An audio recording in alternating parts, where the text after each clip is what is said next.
Okay, let's talk about it, man. Derek Brunson fights Kevin Holland. This was 5 rounds. A lot of people weren't expecting it to go the distance, but it went the distance. There were many opportunities on both ends, though, where this fight could have been ended, right? So, first, I want to note this out to you. I'm looking at ESPN right now, and I'm seeing just the stats, right? And I'm seeing total strikes: Derek Brunson 226, Kevin Holland 190. Now, that makes me feel like I didn't watch the same fight that ESPN watched, because I don't think that they're counting all the Kevin Holland little slaps, the slaps to the ears. And while, yeah, it's goofy, right? It even looks goofy doing that stuff, but bro, you'll pop somebody's eardrum doing that. You know what I mean? Like, it's not going to really hurt them, but it's very discomfortable. It's disorienting. You know what I'm trying to say. But nonetheless, man, so there was that I thought was very odd. And then credited knockdowns, 0 apiece to each fighter. If I remember correctly, Kevin Holland dropped Derek Brunson like the second round. Now, Derek Brunson's hand hit the mat and caught himself, but John McCarthy said it on his podcast, the Weighing In podcast. He said that constitutes a knockdown. In boxing, that's a knockdown. If MMA takes so many rules from boxing, why is that not a knockdown? So give me your thoughts on the fight, man. But instead of giving me the Kevin Holland take, give me the Derek Brunson take, man. What did this man do that was so strategic that nobody else was able to do against Kevin Holland? One thing I really liked about what Derek Brunson did against Kevin Holland. So in the Jacare Souza Kevin Holland fight, I think what made Kevin Holland so dangerous is that he was so friendly and talkative, and he's talking shit. Don't get me wrong. So he's not that friendly, but Jacare was having fun with him. He was smiling. They were talking back and forth. Oh yeah, you clip me, I clipped you. That's fun in games and it's cool. And I think what Derek Brunson did so well is he did the same thing. He was like, okay, cool, talk all your shit, talk all your smack. I'm gonna be friendly, man. I'm not gonna say anything. I'm not even gonna hear what you're gonna say. Like, I'm not even gonna acknowledge it. He didn't even play into the mind games that Kevin Holland did, and I think that's exactly why Kevin Holland didn't get on the flow state that he normally does. That it didn't bug Brunson one bit that he was talking shit. He just literally like, all right, cool, man. I'm just gonna take you down. Whoop. Yeah. Shoot this double leg. Whoop. Shoot this single leg. Like, he stayed to the plan. And I think that was what was most impressive to me is he didn't even play the mind games. He was just like, cool, man. Yeah, whatever.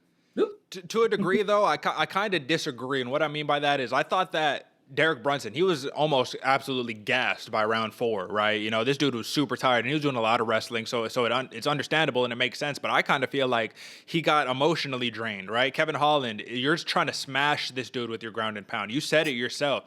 You were trying to sit here and trying to take him out with elbows, and you're trying to take him out and, you know, do all of these crazy things, right? And shut the big mouth up. Ultimately, that's what he was trying to do. And since he couldn't do that, I felt like he was just getting more tired. But he had enough energy to just lay on top of Holland and not really do much. And that's kind of what they were noting the entire time, is like when Brunson was on top, he didn't do much besides the one blood choke that he attempted that it looked kind of close. Don't get me wrong. It wasn't nothing. You know, Kevin Holland had to be quiet for a little bit and be like, okay, hold on, let me catch my breath real fast. But outside of that, man, I thought Kevin Holland landed the more damaging shots. I thought that he hurt Brunson and, you know, more. But in the game of MMA, ultimately, right, that's just not enough to win the fight. You have to actually win the fight. And when you're on your back for the majority of 5 rounds, so Derek Brunson's control time was 16 minutes and 55 seconds.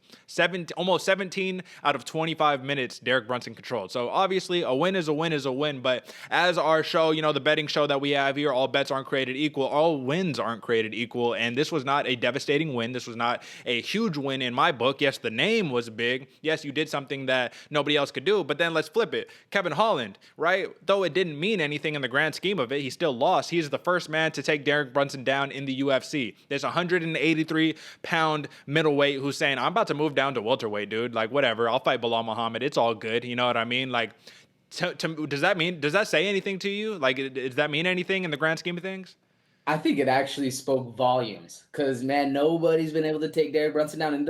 And I said it before, I'm not a Derek Brunson fan, but you can't deny that fact. Like, if you've ever been in the ring and somebody shoots to take you down, you're probably getting taken down. Like, unless you're an all-star wrestler, it's just how it goes. Like, they shoot 10 times, you're probably getting taken down 6. It's just how it goes. It's hard to stop. And the fact, and what made me laugh is Kevin Holland was so excited when he took him down. Even Derek Brunson laughed. He was like, all right, like, yeah, you got me, man, cool. And then they got up and he's like, I'm going to take you down again. And literally shot for a double leg instantly. But I think it spoke volumes, especially for how much Kevin Holland cared that he actually was able to take him down, because everybody knew that was Derek Brunson's game plan. Shoot for the takedown, lay and pray. Beat him up if you can, but hold him down. But it also goes to show, right, that Kevin Holland he wins the fight inside of the fight, right? If that's the game inside the game is getting the takedown on the dude who's never been taken down, that's a win in Kevin Holland's book. You know what I mean? Not getting finished by a dude who's on top of you for 17 minutes. That's a pretty impressive thing to just note down. That's a little mental victory, I guess you could say, that this dude is literally a super small middleweight. Doesn't even have to, barely has to cut weight to get to middleweight. You know what I'm saying? So I think that once again, this was a Derek Brunson smash spot. You know what I mean? In terms of like how the fight actually played out, this was his opportunity to really boost and you know, propel himself up to, you know, that top 5 legitimately. And I don't think he did enough, man. I don't think it was impressive enough, especially when you got a dude who Kevin Holland, he said it himself. He was like, Kevin Holland was talking to me and he had no urgency. He wasn't trying to get up. So instead of engaging and talking back, I just kind of let him do his thing and be like, dude, you're dumb. Like, I'm just going to win this fight easy. But instead of just winning the fight, coasting out to a victory, how about you really knock him out? You couldn't knock out the big mouth. So I think that's a mental loss for Derek Brunson. And although a win is a win is a win. Once again, we gotta congratulate the man and throw some respect on the man's name. But like I said, I think he just kind of wasted an opportunity a little bit. Oh, I got some light on me. Hold on, let me move out the way.